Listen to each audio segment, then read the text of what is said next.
Zhamak, we've reached the end of 2024. It has come.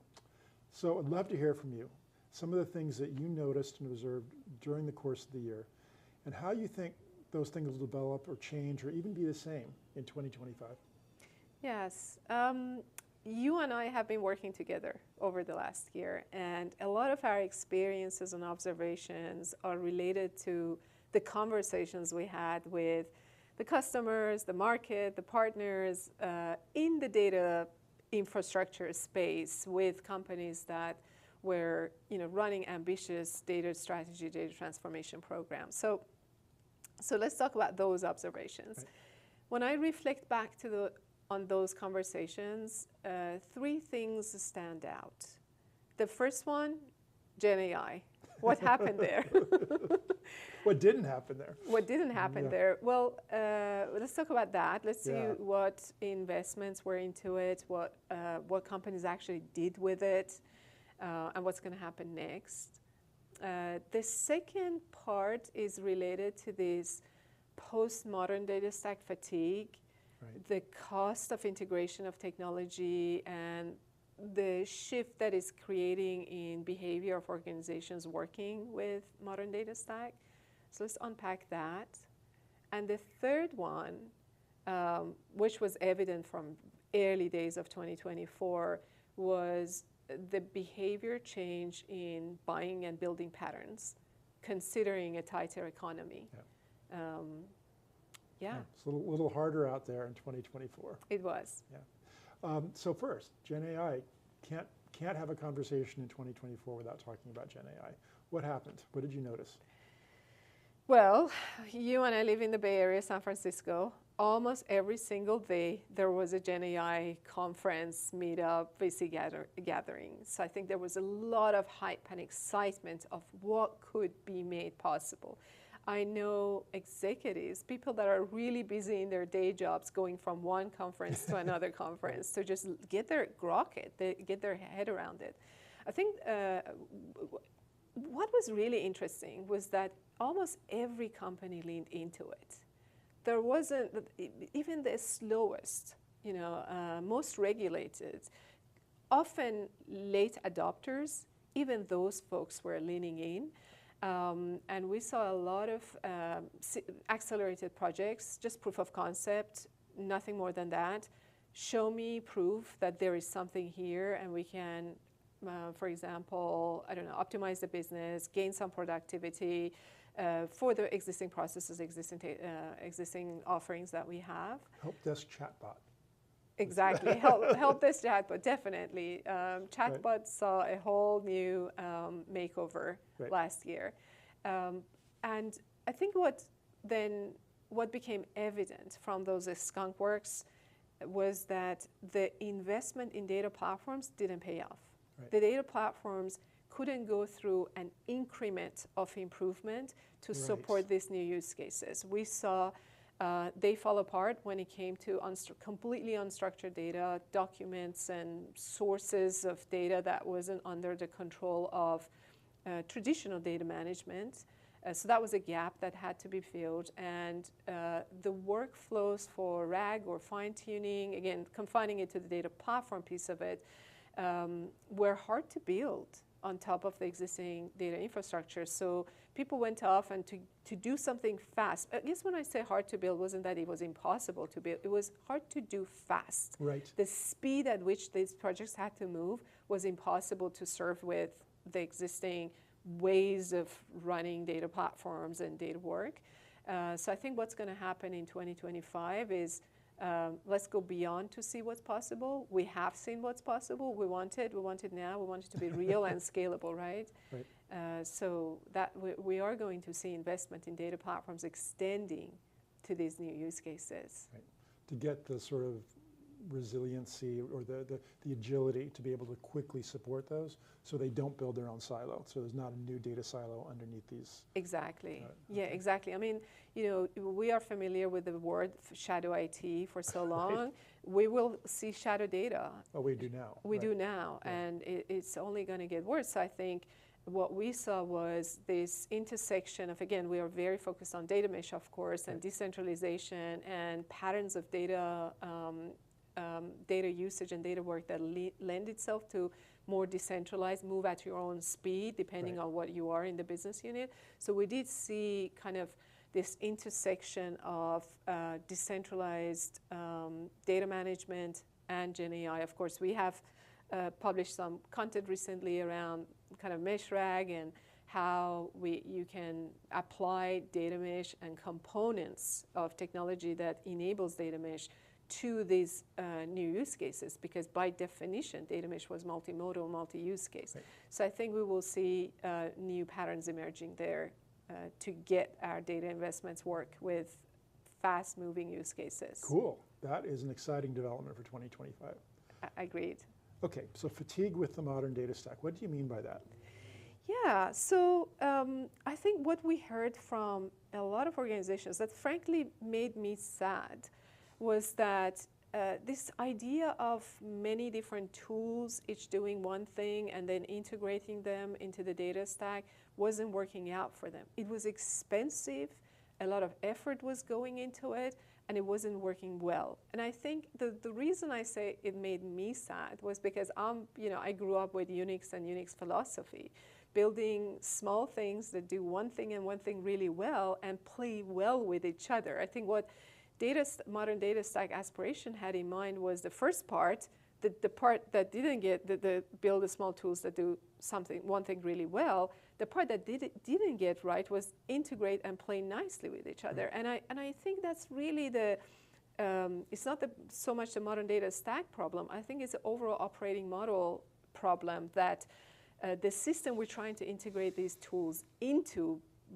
fundamentally is broken. Is a system of building pipelines and moving data around and getting value from just that data churning is not a system of value generation. So I think then what we saw was this shift to this single platform, the new oracles of the world, right? Fully integrated. I don't want a modern data stack. Don't get me to move these pieces together. Give me a single stack to do all of my job in. And we did see a shift to big catalogs and shift big to integrated catalogs and the catalog plus we call them, catalog and everything else that we want to have in an integrated experience. And I have some hypotheses around that what will happen after that, but I think that's what we saw. But the thing about that is that you still have the expense of replatforming. Right, so you may be saving money through vendor consolidation, but you're not saving money really because you're still going through all the change management to move everything to the new monolith, whatever it might be. Exactly. This perpetual replatforming is really painful. In fact, I vividly remember in one of our conversations where we were describing kind of our technology as more of a decentralized, containerization of your whole data supply chain. One of the feedbacks that I received as we were talking was that the question was, do you mean I have to replatform again? Like the idea of the platform and replatform is scary. And yet we're doing it. Like in every other conversation, we're moving from one cloud to another and the other. And I think this is where we're going to see the shift. If I put my money on anything in 2025, would be this one. And so this one being? Well, what? So this one being, we're going to shift to, we have seen from the beginning of the year, shifting to a centralized, integrated kind of experience, whether we call it catalog or what we call it, this new generation of catalogs, and we're going to see the swing back. We're going to see the swing back. Hopefully, we're going to see the swing back somewhere in the middle. Right. Not so much kind of if you want to, not so much the chaos of the modern data stack. Modern data stack was really an upside down pyramid. It was put your data in one place and then have all this tooling that helps with extracting it, ingesting it, using it.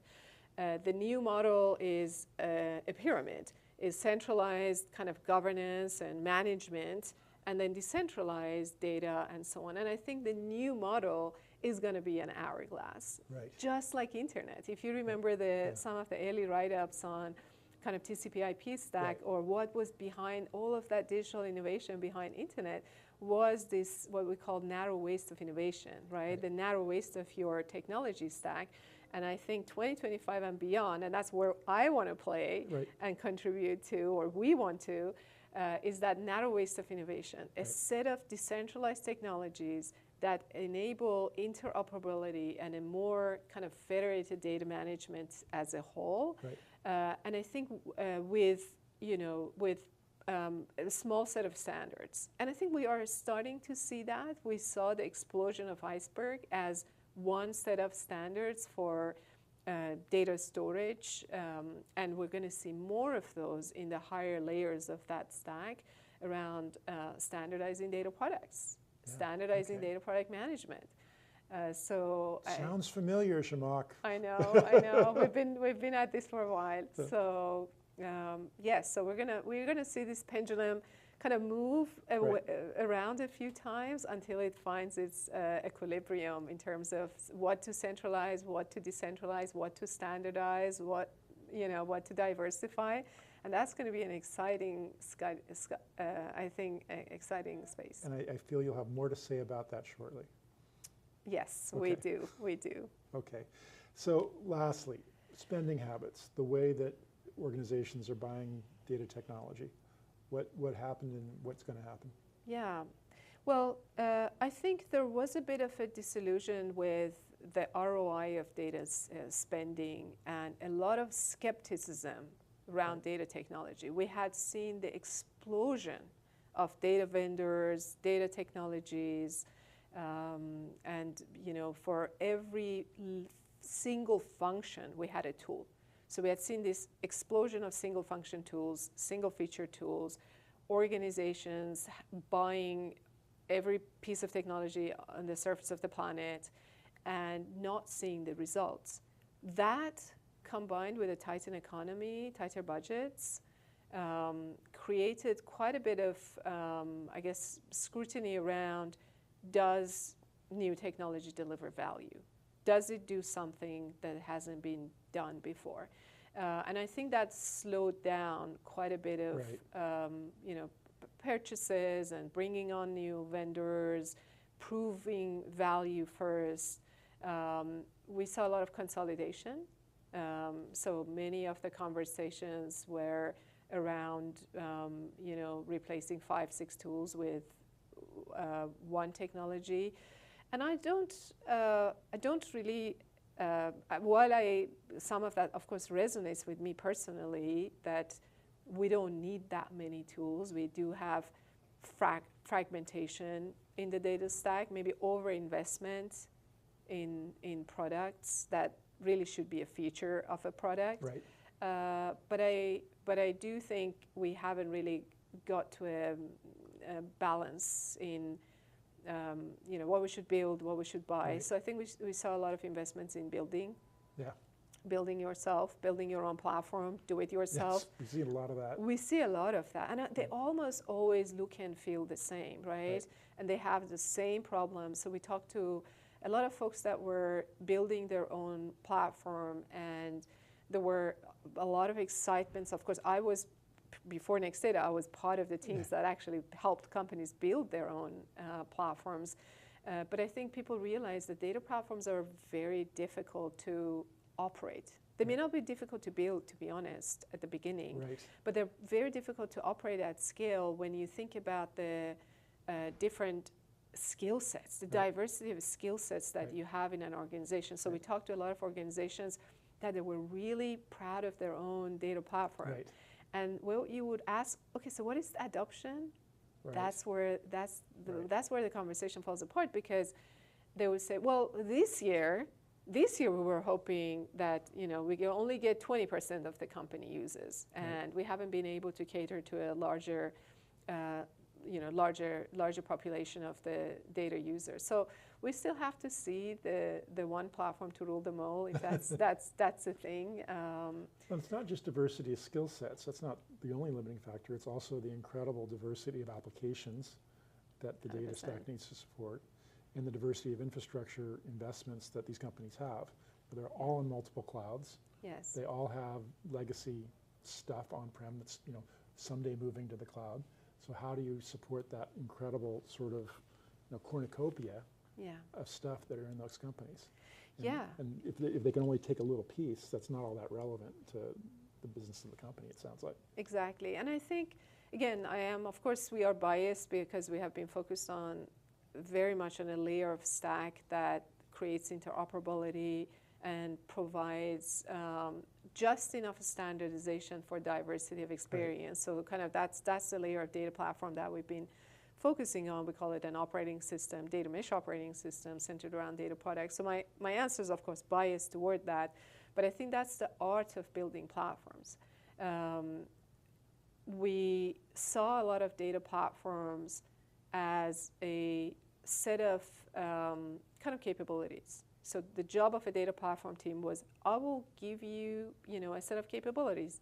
Combine these capabilities however you want within the enterprise. And these capabilities were very engineering focused. We give you batch job orchestration capability. We give you streaming job orchestration capability. We give you, getting access to keys to a data warehouse capabilities.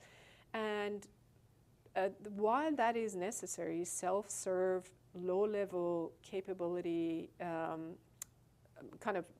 capability-oriented data platforms are necessary, but they're not sufficient to serve your organization. So there's a missing kind of layer in the data stack that standardizes and integrates some of those fine-grained capabilities. For us, it is more around data products, multimodal data products, and data mesh, and those are being built. I think we see that shift of data platform as a set of capabilities to a set of experiences. Got it. So how do you feel about 2025 overall? Super excited. Well, our company Nextdata has big milestones to announce soon in 2025. So a lot to look forward to. What do you think, Cornelius? How do you feel about 2025? It's really going to be a lot of fun, and it's really going to be a lot of work. Yes, keep going. I am going to take 2 weeks of break because I need it. I know I will need it to just launch into 2025. Good to know. Yeah. That might influence my plans, Zhamak. Okay. I think we should all rest before launch. There you go. Thanks so much. Thank you. See you in 2025. See you then.